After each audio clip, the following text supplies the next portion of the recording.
2022 comes to a close, so does what was the SPAC boom. So far, 132 SPACs have now been liquidated this year. This after failing to find a target and complete a merger. Joining us right now with more on the spectacular flameout of the investment vehicle. Lydia Moynihan is here, New York Post reporter. I know. It's, it's the last day of the year. It's spectacular. It's Spectastrophe. Okay, that's better. That's better than spectacular. How bad is it, and what does 23 look like? Well, 2021 was the year of the SPAC. You had 150 SPACs raising about $30 billion. And unfortunately, it was just this chaotic effort to get all of these deals done. And in that process, there were a lot of companies that went public that really had no business being public. I mean, you had companies with basically a PowerPoint pitch and a dream getting listed on the public market. And unfortunately, that dream has turned into kind of a nightmare for investors. You have a lot of high-profile SPACs that after getting that deal done have dropped 90% in some cases. Even deals that we seemed to be really promising, a DraftKings, a Lucid, those have not fared well. And so that's why we're seeing in December alone, we've had 70 SPACs liquidated.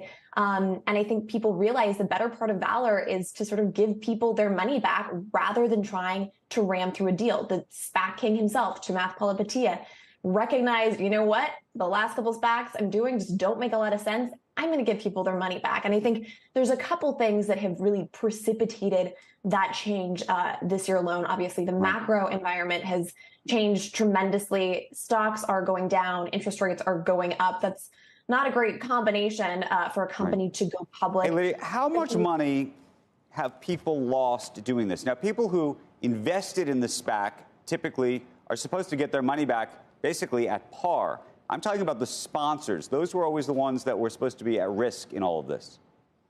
Yeah, well, I saw a figure that those sponsors have lost about $1 billion this month alone. I think maybe it was 600 million and maybe $1 billion this year. So it was not a good bet. And is that $1 billion, is that all of the legal fees and all of the other fees that they ended up having to pay out as a result of this? According to the Wall Street Journal, that seems to be what is reflected in that number. A couple other things, though, I think why we're seeing this crunch at the end of the year is that the Inflation Reduction Act has implemented a 1% tax on share buybacks. A lot of tax experts think that if a SPAC is liquidated, there may be sort of that 1% tax that applies. And so I think a lot of people are having to look at themselves in the mirror, be very realistic about whether or not they can actually get a deal done.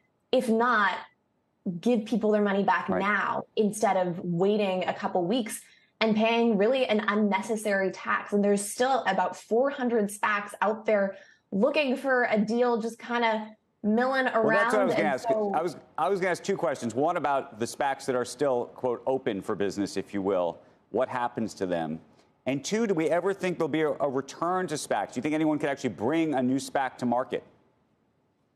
So to answer the first question, yeah, I mean, I think there were just so many deals in the pipeline. We're seeing sort of some deals just from the past few months that, again, I don't think anybody now is really going to try and get into that space. But these legacy deals typically have about 2 years to find a target. And so you really have two options. Either you liquidate, give people their money back, which again seems to be the best option in a lot of cases, because a lot of the companies that were going public were very high growth, oftentimes riskier companies that don't fare well in this sort of environment.